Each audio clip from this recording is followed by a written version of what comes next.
was a good one. I have a bottle, so I have to use my bottle opener. I have a can. Ugh. Oh, that was a very table-y thunk. But I'm going to pour my beer into my glass. Also, While we're pouring, let's welcome the people to the people. Let's welcome everybody to yet another episode of the Beard Al Podcast, the podcast where we talk about two of the greatest things in the world, beer and Weird Al. Oh, John, I'm excited. welcome all you commenters. Oh, God. All you commenters. Today, I'm excited because I have a triple pairing going on here because I not only have a beer, but I have a food that pairs with that beer because we are talking about eat it. And so I'm gonna eat it. I already ate my lunch, so I am not going to eat it, but I will eat vicariously through you. Yes. So, talking about probably I hate using this word because of the root of the word, but this is like the seminal Weird Al song. Yeah, I mean, because this is really where he broke out. Yep.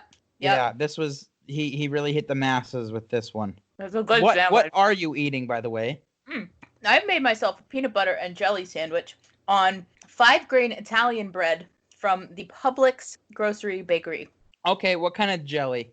Strawberry. Yep.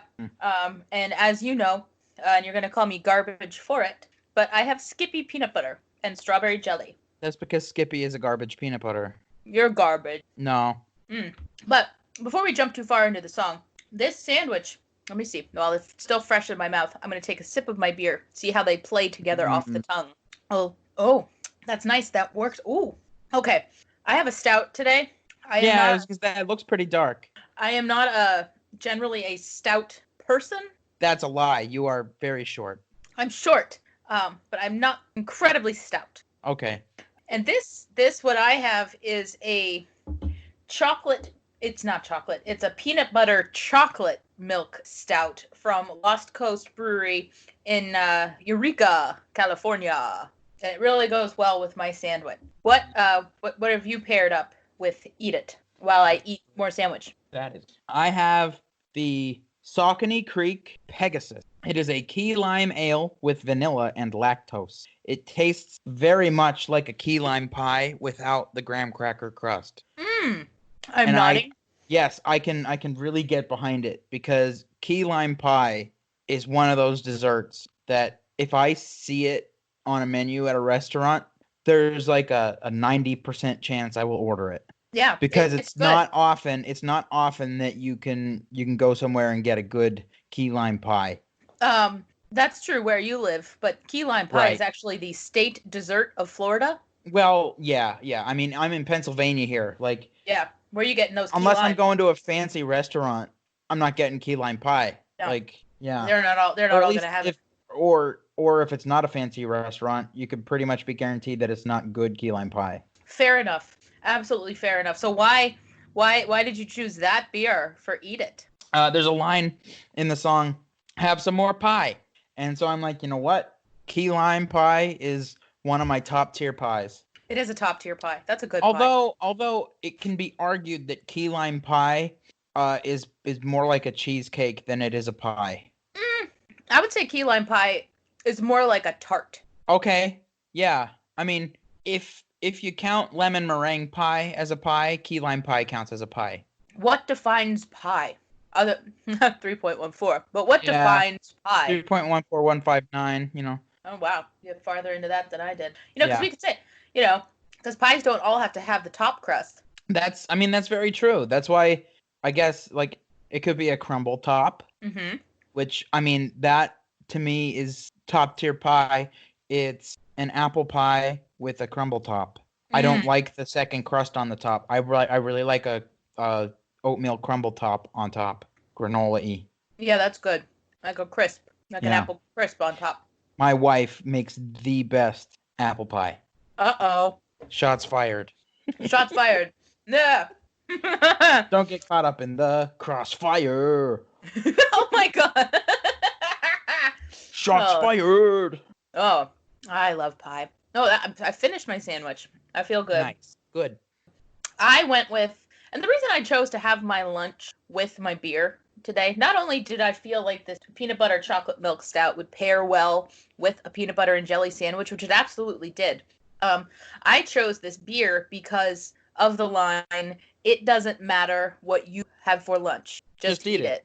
And when I think back to like our childhood days, you would always have for lunch a peanut butter sandwich with chocolate milk. Yes, and no jelly though. No jelly. It was just a peanut butter sandwich with chocolate milk, whether it was chocolate milk from the local dairy or if I mixed it myself with chocolate syrup. On a, I'll call it Old River Road Bakery potato bun.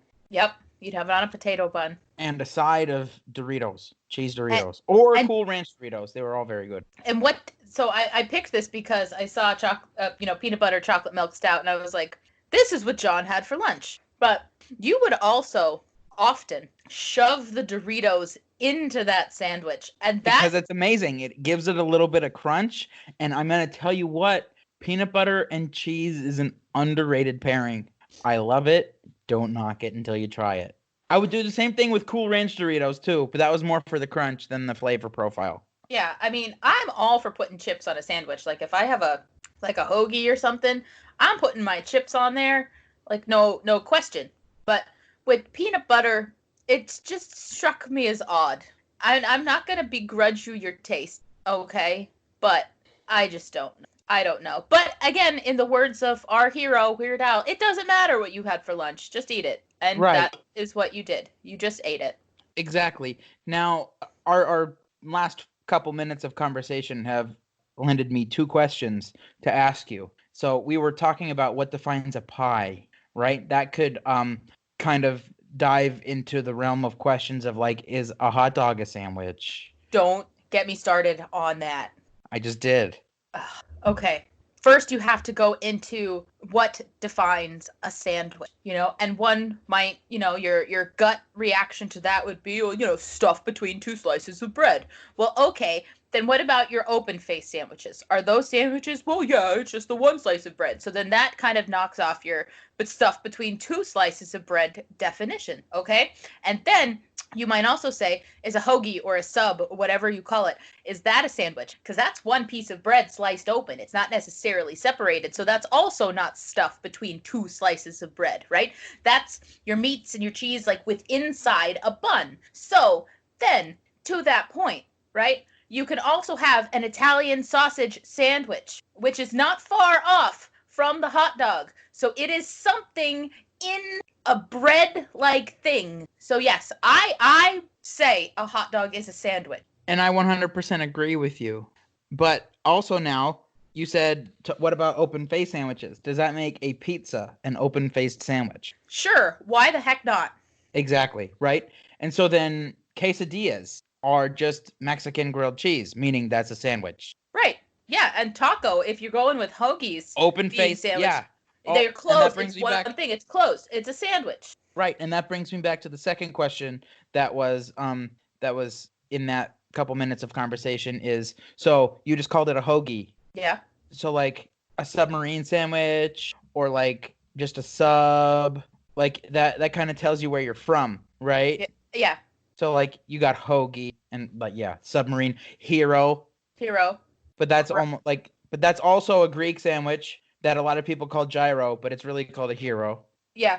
Yeah. So is that a sandwich? Yes, it is. Absolutely. I just called it a sandwich. Exactly. So, and that's the thing, right? Like you go to restaurants and stuff and they'll put on the menu, like there'll be like a section on the menu. It'll say sandwiches and wraps. Well, guess what? Mm-hmm. That wrap is a dang sandwich. I mean, yeah, kind of. Like that means a burrito is a sandwich. Exactly. A burrito is It's just a Mexican wrap sandwich. Yeah. A chimichanga is a fried sandwich. Yeah. Oh, wow. Yes, it is. Okay. So, like, seriously, almost everything is a sandwich. Pop-Tarts are sandwiches. Pop-Tarts are a pastry. I see where you're getting at with that, but I think Pop-Tarts are a pastry and not a sandwich. Same, like, and because if you call a Pop-Tart a sandwich, that means you also have to call ravioli a sandwich. And I completely disagree with that because you do not put sandwiches in a bowl of sauce. Maybe I'm just gonna eat a bunch of these meat sandwiches all at once from a bowl. No, actually, I'm with you there. I'm gonna recant my Pop-Tart. I think I was just really hyped up. You were, yeah.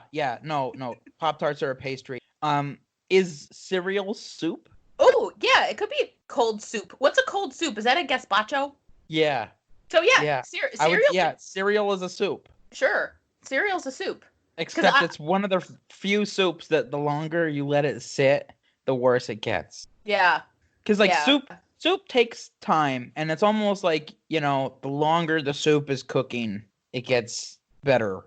Like, because all the flavors meld together, and it's just like, yeah. But like cereal, the longer that is in its soup form, as in putting the cereal in the bowl with the milk. Like, cereal in the box is not soup yet. Right. You're right. No, that's just that's like saying it's a hand snack. Right. That's like saying I've got a box of noodles and calling that soup when really I'm going to make a chicken noodle soup. Right. Yeah. Exactly. I'm with you. Mm-hmm. A bowl of cereal and milk is sure. I'm 100% down with that. Totally. So now that we've kind of broken down some food, let's break down this song a little bit, shall we?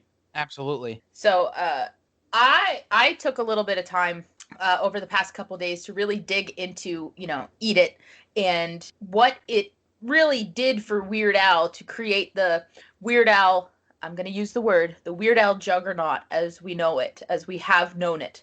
And one of the things is, obviously, I think we really owe a big, huge thank you to Michael Jackson for this. Because, Weird Al being Weird Al, obviously, he likes to go get, not necessarily permission, but like the blessing of the original artist to do it.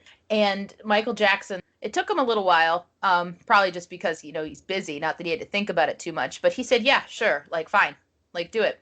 And that's what led some of the other artists that Weird Al parodied on that Weird Al in 3D album to give their go-ahead. Because once the guys from Survivor, who did Eye of the Tiger, once they found out Michael Jackson did it, they were like, well, if it's good enough for Michael Jackson, I guess it's good enough for us. Right. So we wouldn't have, the theme from Rocky 13, Ryer the Kaiser, yes. Even though it is called theme from Rocky 13. A lot of people like to call it Ryer the Kaiser, but listen here, you commenters. It is theme from Rocky 13. Exactly.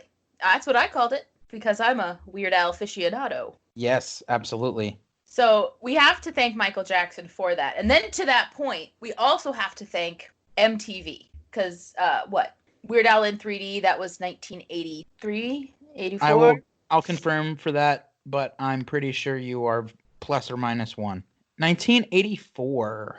Okay, 1984. So that was still in the very early stages of MTV. Okay, when they were, I'm going to make that joke everybody makes, when they were still playing music videos. But that's true. That's when they were still playing music videos. And the Eat It video, because there was such a small pool of music videos at the time, I read somewhere that the Eat It video would play on MTV upwards of 6 times a day. 6 times a day. Yeah.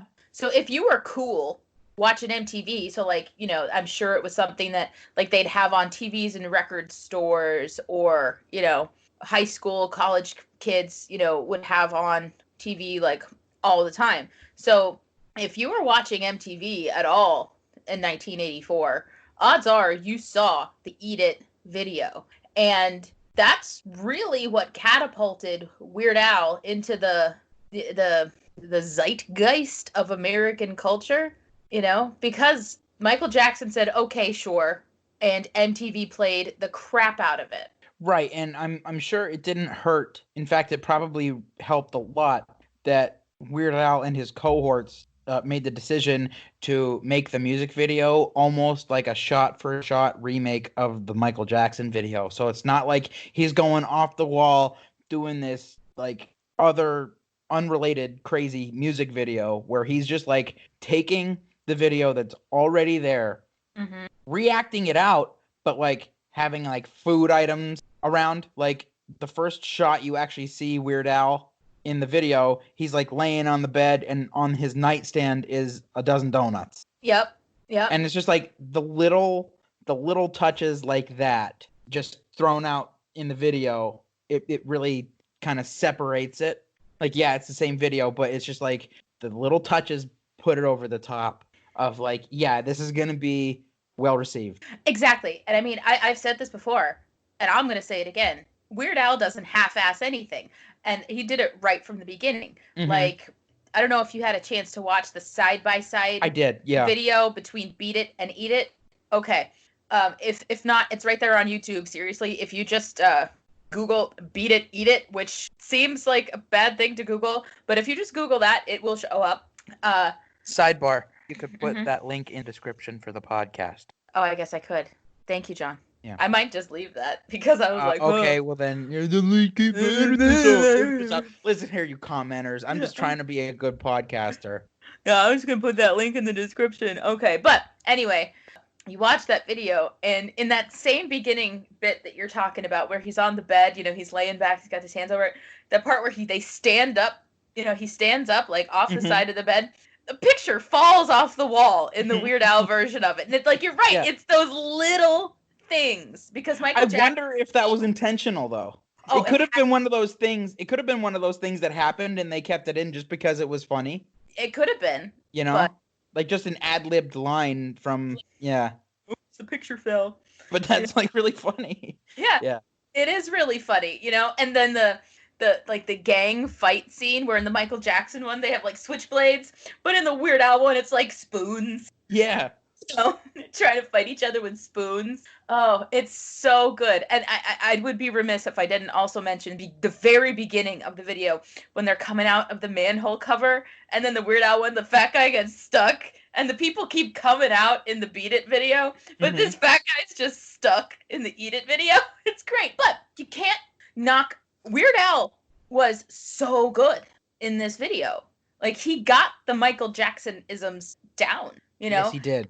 And I think, you know, having that visual, you know, representation of the song to go along with a really, really well done parody, that's what did it. That's why for nearly a decade until he did Smells Like Nirvana, people were like, oh, the Eat It guy. Mm-hmm. Because that was the cultural touchstone. That video got played so much. Actually, fun fact, until White and Nerdy, this was Weird Al's highest charting single. I believe it, yeah. I would definitely believe that. It was like, I don't remember how high it got here, but it actually went to number 1 in Australia. It's Weird Al's only number 1 single in the world. It was hit number 1 in Australia. So I thought that's pretty cool. That is cool. This song, I feel, has also aged and evolved with Weird Al as his career has evolved. Mm-hmm.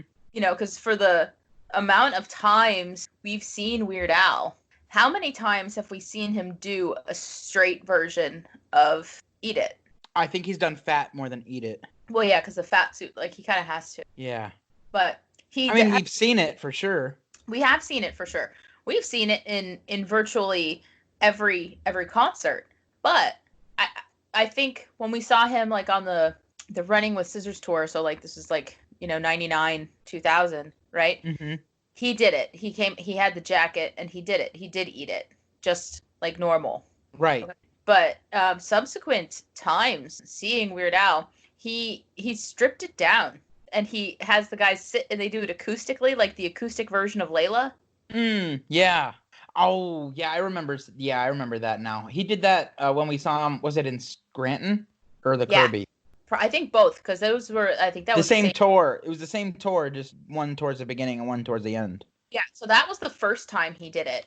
That was the first tour he did it on, and that would be, that was the Straight Outta Linwood tour. Okay, yes. So up until that, he was doing, you know, Eat It, like, straight. You know, he was put the red coat on, and he did Eat It. Mm-hmm. But after that, he switched it up. You know, I don't know, could it have been? No, Michael Jackson was still alive. I was going to say, because it's right around the time where Michael Jackson died, they switched to doing the... do we know... do you remember off the top of your head what year Michael Jackson died? She died in June of either 2008 or 2009. 2009. June 25th, 2009. Yeah, so we saw that tour probably 2007, 2008. 2006, 2007 are the times around the time that we saw that tour. Straight Outta Linwood came out 2006. Yeah. Okay. So it's just interesting how the timing is really super close. Mm-hmm.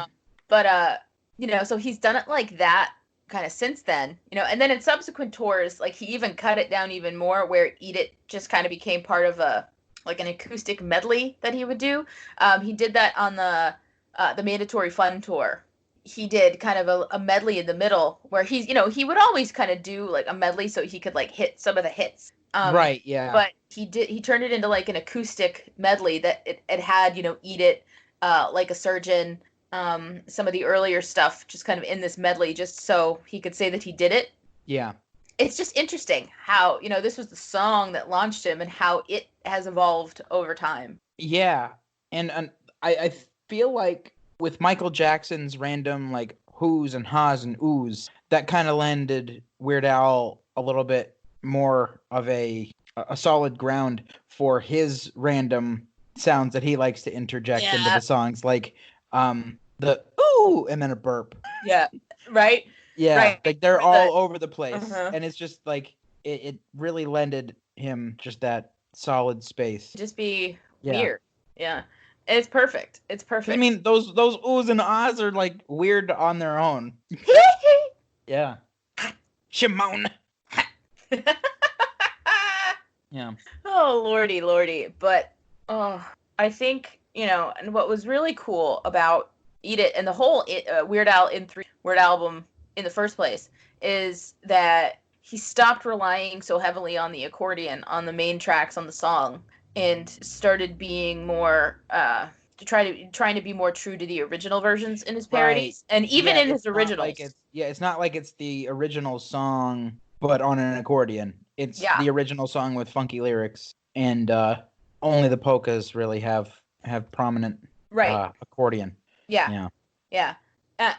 And that's I think was a big turning point for him as well. Because would it have been as much of a hit as it was if it was basically absolutely not. Beat It on accordion? No. Although I think I would pay money to hear Weird Al try and do the Beat It guitar solo on the accordion. That would be sick. He could do it. I know he could do it. He's had some phenomenal accordion solos throughout, some of the albums he's put out. Sometimes I was like, I can't remember what song it was I was listening to, but I was driving in the car the other day, and I've been taking time to listen to Weird albums from beginning to end while I'm in the car lately, like just straight through, not skipping anything, just like, you know what, let's just listen to this as a whole complete offering because I haven't done this in a long time. But I was literally driving down the road, and this accordion solo happened, and I literally out loud to myself in the car, I was like, damn, that's some hot accordion. Wow, nobody ever says that. No, nobody. That may be the first time those that words string of words have been, yeah. Hey, so when you listen to albums, do you just kind of put the same album on repeat? No, I'll finish it and then I'll move on to a different one. Okay, I think what you should do is make a playlist of his albums chronologically and just listen to the evolution. I've done that a few times, and it's really cool. I've done it with multiple artists. That would be interesting. Yeah, it's really cool to listen to artists like in their first raw state of an album, and then like if they're still putting out albums like 10 years later to see how different they are. Oh yeah, I could see that. And it's really interesting with Weird Al because you could hear the quality of music and recording just get better and better and better. And that comes with, technological improvements, but also with just becoming tighter as a group. Yeah, I definitely agree with you. And I think that would be an interesting exercise for me to do, because actually, which album I was listening to Polka Party the other day. Okay. And what got me about Polka Party, and it's the polka actually on Polka Party, and I think this may speak to some things, at the time with Weird Al anyway, but the polka on Polka Party, which is called Polka Party, his voice, he almost sounds like he doesn't want to be doing it. Yeah, and I don't think he actually really did, because he was pressured to put out an album so close to the last one. Yeah. To try to hit that same level of money output. Yeah. So yeah, with Polka Party, I mean, there are some real gems on that album though. Like you have Dog Eat Dog Dog. Dog. That's a great. Dog Eat Dog is great. Here's Johnny. I enjoy immensely. So there's some good stuff on that album, but yeah, it's not overall great. So that's kind of what I noticed in listening through. But the reason I started listening through the albums all together was because Eat It opens up. I was either going to say starts off or opens up, but I ended up saying opens up. But Eat It starts the Weird Al in 3 Weird album. Mm-hmm. Right? So I was like, well, okay, I got to listen to Eat It because we're going to be talking about Eat It. So then I just let the whole album go. And it works really well together. And there are leaps and bounds of growth between the self-titled Weird Al Yankovic and Weird Al in 3D. Well, he was offered at least a bona fide recording studio and not just a bathroom stall. Yeah. First off, Yeah, absolutely. And the quality, like, speaks to that. The quality is just so much better. And it's a really solid collection of songs, I think, Weird Al in 3D as well. This is the first song we're talking about off of that Weird album, correct? As far as episodes that are planned to be released, this is the earliest that we've done. Yeah, I think so. Do you know what number Eat It is on our collective list of songs? I do. Eat It is number 36, but score-wise, it is tied with Nature Trail to Hell. Okay, which closes. Yeah, and so our scoring is really interesting because I gave Eat It 8 points and you gave it 7. So I mean that's towards the top. I put Nature Trail to Hell, gave that 10 points, and you gave it 5. You didn't really like it, but because I really like it and you don't really like it, it kind of averages out to being middle. Yeah. However, there's only one song off this album that scored better. Mr. Popeil. Mr. Popeil, yeah, you gave that a 10 and I gave that a 9. That song, as I've listened to it more and more as I've grown up, it's just really funny because when I was a kid, I just I didn't really know any of the source material. I just kind of knew, and so it's like, okay, the B-52s are like, wow, that is like a spot on pastiche of B-52s. And then you learned about Ronco and Set It, Forget It and all that. But wait, there's more. It's like, wow, that song is just top tier. But like, that's not what we're talking about. We're talking about Eat It. Eat It. Yeah, and since it's off of the same Weird album, okay, even though we like that song better, okay, that if he had released Mr. Popeil, Weird Al would not be a thing today. He wouldn't be what he is today. No. And so I think with Eat It, he was very smart. He kind of held on to the coattails of the reigning king of pop and said, I'm going to be your court jester, and followed along. Yeah. Because Michael Jackson is the only one that has gotten a straight up parody twice. You might be right on that. I think I am. Hey, you commenters, if I'm wrong, let me know. It's my catchphrase. I get to say it sometimes. All right.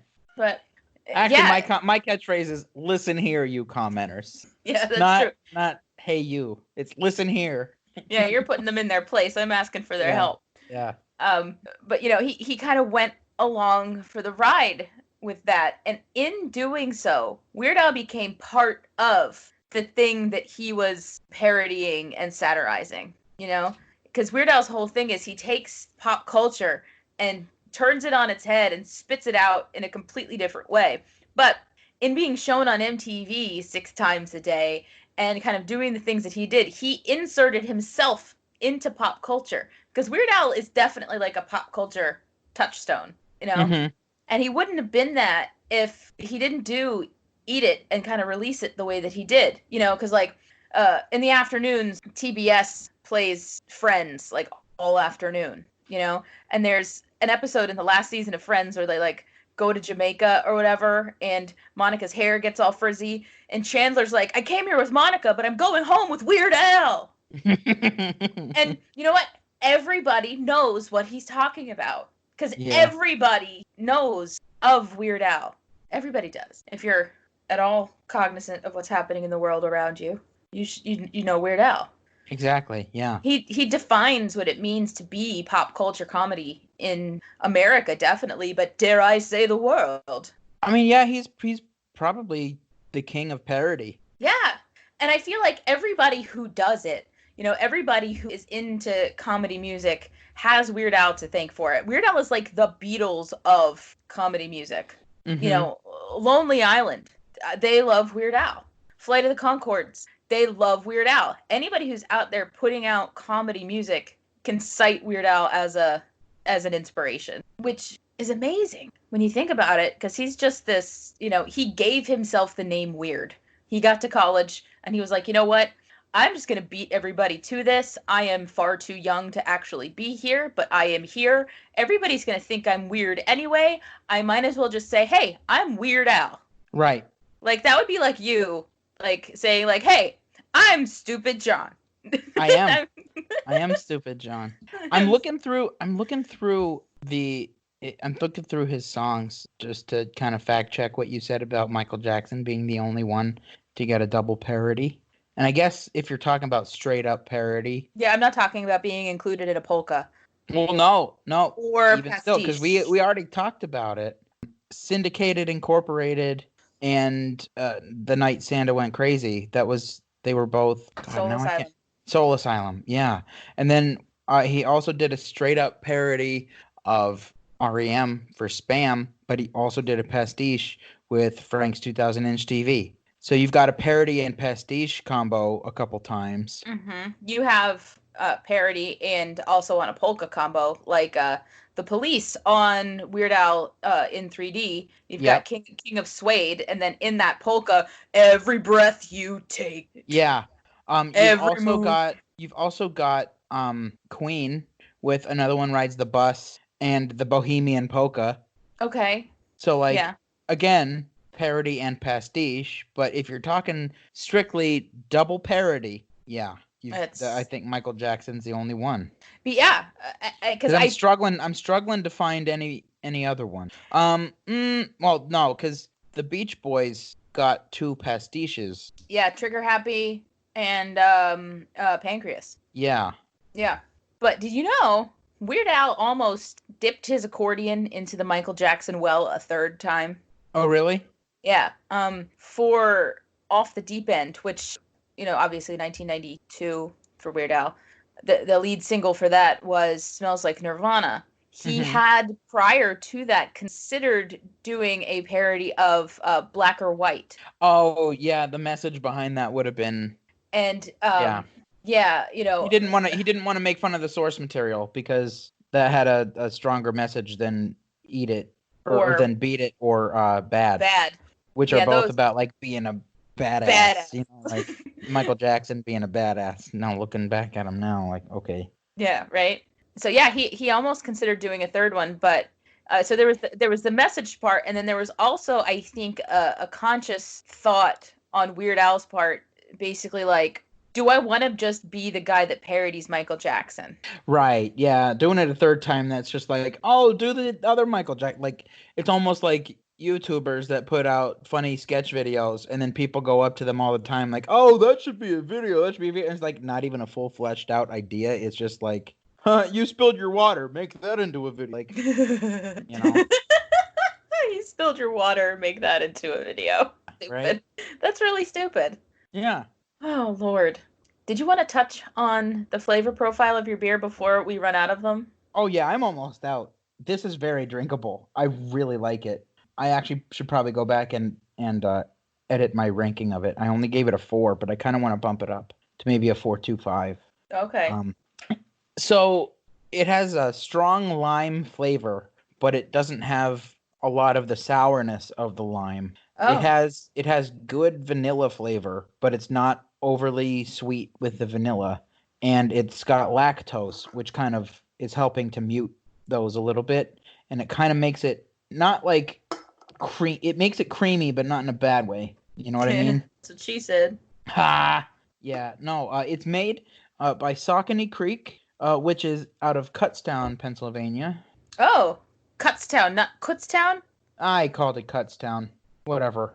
Who cares? Nobody cares. Maybe you commenters in Kutztown will correct me. Is it Kutztown or Cutstown? Comment below. Ooh, I unlocked a badge. Oh, what badge was that? So when I checked it in on Untapped, this is actually one of my lowest level badges because I don't drink stouts often. I don't drink milk stouts even, less often. So I unlocked So Utterly Sweet, level 4. Oh. Yeah, so this is 20 different beers with a style of milk or sweet stout. With what? Say that word again? 20 different beers with the style of milk. Oh, milk? You changed the way you said it. I said milk, didn't I? Yeah. Yeah, I did. Oh, milk. You said milk. Yep, I did say milk. Oh well. But yeah, so you like it, and you like it better having to drink it. Is that what you're saying? Yes, as the drinking experience has continued, I have continued to enjoy it more. Oh, that's good. That's good. Yes. I feel similarly about mine. Now, we've talked about this before. Neither one of us are huge stout fans. Mm-hmm. I have one stout that I love. It's Southern Tier Samoa This. Oh, okay. I feel like you would like the Southern Tier Creme Brulee. Okay, I might. Because I'm sure that's similar to the Samoa This, because the Samoa This is like the it's like the Girl Scout cookies. Girl Scout cookie. Caramel chocolate coconut. Yeah, and that's delicious. That's an imperial stout, though, so it also has a little more oomph. Right. To it. Ironically, or coincidentally, whichever one you want to go with, one of my favorite stouts is also by Southern Tier. It's called Warlock. Oh. It's the pumpkin version of their stout. And so you've got Pumpkin, which is like their base pumpkin beer, but then they take the stout and they kind of make it like a pumpkin style. So I like to make black and tans with the Warlock and the Pumpkin. Ah. Yeah. Yeah. I like that. I'll probably have to do that for some sort of Halloween episode. That's probably what I'll do for when we go over Nature Trail to Hell. In 3D. Yeah. We're on the Nature Trail to Hell. Yeah. In 3D. Ha. And he finds a Cub Scout troop. Oh, but... And he hacks up 2 or 3 in every scene. Yeah. Please don't reveal the secret ending to your friends. Careful. Don't spoil the big surprise. Oh yeah, we're gonna get copyright stricken because I sing too close to the original. That's what I was gonna say. You're just too good, John. Yeah. But back to my beer. First of all, the label is great. It's got like a cow on it, like a looking at you cartoon cow. Yeah, it's like from the front too. Yeah. Yeah, it's a good cow. And the peanut butter chocolate milk stout. Okay. When I took my sip initially, it was more stout than anything. I was just really getting that like nuttiness that you get in a stout. On the back end of the sip is where you get the chocolate milk. Okay, and where do you get the peanut butter? Somewhere in the middle, because it basically goes. So this reads peanut butter chocolate milk stout, but in taste, it's stout peanut butter chocolate milk. Okay. Now, does the chocolate milk kind of give it like a little bit of a creamy mouthfeel? No, actually, not really. And I'm surprised because this is also brewed with lactose. So it's obviously a milk stout. No, it doesn't have a creamy mouthfeel at all, which surprised me, to be completely honest with you. It's a light feeling beer, a heavy tasting beer, but it only clocks in at a 5.6 ABV. So it's a good, I guess if you're going to sit and drink stouts for a while, this would be a good one to do it with because it doesn't feel heavy. It tastes heavy, but it's not. Right. Mm-hmm. If that makes sense. Yeah. I find that I like a stout more if it's smoother. Does that feel smooth? Not super smooth. I bet this would be really smooth. So if you're playing Smooth by Santana featuring Rob Thomas. Yeah, man, it's a hot one. It's like 7 inches from the midday sun. I hear you whispering the words that melt everyone. But you stay so cool. Yeah, my moñaquita. Spanish Harlem Mona Lisa? You're my reason for reason. Step in my groove, you know? Enough reset. All right, that's enough. Yeah, I know. It's too close. Too close. Even So though it's we're just citing lyrics, we are too close weird. to the source material. We're going to get copyright stricken. Now, listen here, you commenters. Can you please get behind our backs and like defend us if we ever do get copyright stricken? Thank you. Yeah, rally behind us, please. But so then you probably prefer stouts on nitro. Yes, I do. Yeah, there's a nitro milk stout by Left Hand Brewing that I kind of like. Yeah. I mean, still not my favorite because I mean, stouts just aren't my cup of tea. But if it's the right one, yeah. Yeah, you But can I go think for it. what was it? Dewclaw, Sweet Baby Jesus, good one. That's Yeah. also a chocolate peanut butter stout. Yeah. Yeah, that one, pretty good. Like, if you're gonna drink a stout, you might as well do it. Drink a stout, might as Right. well go all out. Yeah, drink a stout, go all out. Yeah. Yeah.